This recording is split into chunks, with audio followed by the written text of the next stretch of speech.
नमस्कार दोस्तों, मैं डॉक्टर राजेश गुप्ता। जैसा कि आपके सामने मैं हर बार कुछ नए केसेस के साथ आता हूं। आज आपके सामने है गुलाब सिंह जी।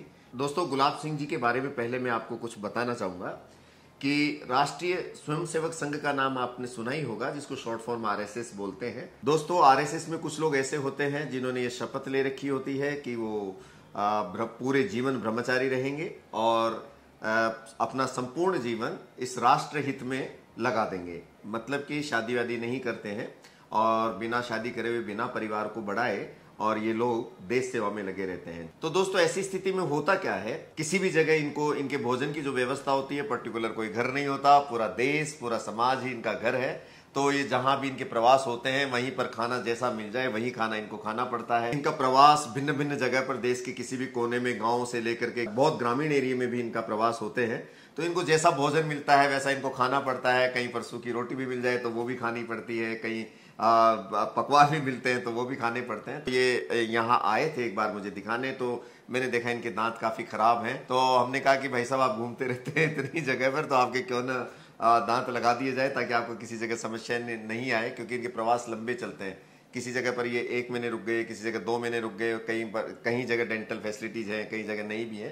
तो इनके हमने कुछ दांत जो सारे खराब थे उनको निकाल के डेंटल इम्प्लांट लगा दिए हैं, पूरा फिक्स दांत लगा दिए हैं, सब कुछ खाना भी इन्होंने खा लिया है। तो वैसे आपने किस तरीके का खाना खाया है इन दांतों को लगाने के बाद?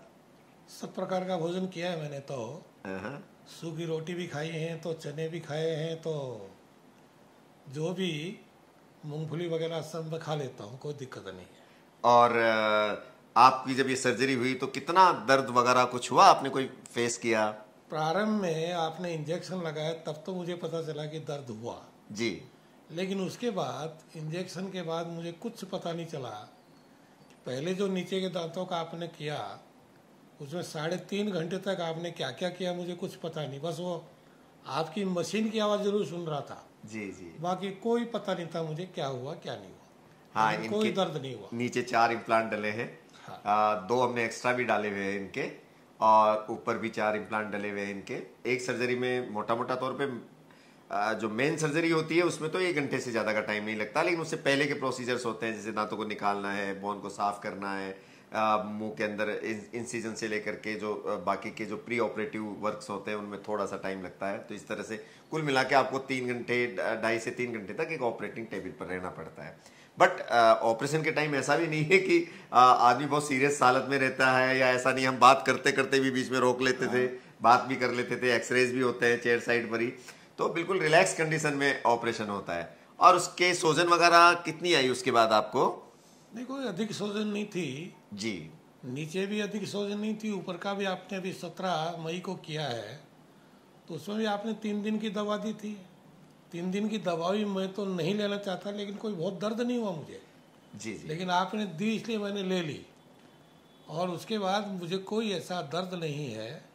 बस थोड़ा सा जो आपके टाँके लगे तो उसमें थोड़ा सा धीरे धीरे जो भी इम्प्रूव होता है, तो सिकुड़न होती है तो उससे थोड़ा सा खुजली सी चलती थी, दर्द नहीं था, ये जरूर लगा मुझे। तो अब आप आराम से कहीं भी प्रवास कर सकते हैं।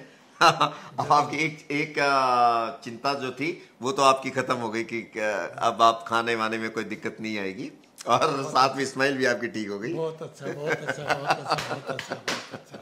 धन्यवाद। और अब कुछ कहना चाहते हैं दर्शकों को, या इस हॉस्पिटल के बारे में आपका जो अनुभव रहा, और कुछ शॉर्ट में बाकी हमारे जो आपको देख रहे हैं भाई साहब यूट्यूब के, पूरा हिंदुस्तान के बाहर के लोग भी आपको देख रहे हैं, तो कुछ आप बोलना चाहते हैं, कुछ बताना चाहते हैं? नहीं, मैं यही कहना चाहता हूँ कि अगर किसी को इस प्रकार की तकलीफ है तो दाएं बाएं न जाकर, और निश्चित रूप से एक ईमानदारी, मेहनत और प्रामाणिकता के साथ जो काम होता है वो यहाँ जयपुर में डॉक्टर राजेश जी के यहाँ यूडेंट पर गुजर की तड़ी पर होता है। यह विश्वास के साथ मैं कह सकता हूँ। मुझे और भी कोई ऐसा मुझसे सलाह करेंगे तो मैं सबको यही सलाह दूंगा। और यहाँ का माहौल भाई साहब, कहीं आप तो जगह जगह घूमते हैं, खैर आप, हमारी तो सबसे बड़ी ये रही कि इनकी जितनी सेवा कर सकें, सेवा भावी मन से इनकी सेवा में कोई कमी नहीं आने दी। लेकिन फिर भी कहीं कोई दिक्कत अगर हुई हो आपको? नहीं, ऐसी कहीं कोई दिक्कत नहीं। आपका स्टाफ है, आपके जितने भी यहाँ कर्मचारी हैं, उनका व्यवहार बहुत अच्छा है। इसलिए इसमें यहाँ किसी प्रकार की कोई दिक्कत ऐसा कुछ नहीं है। बहुत बढ़िया स्वभाव है सबका और मैं इससे प्रसन्न हूँ। यूडेंट है तो स्माइल है।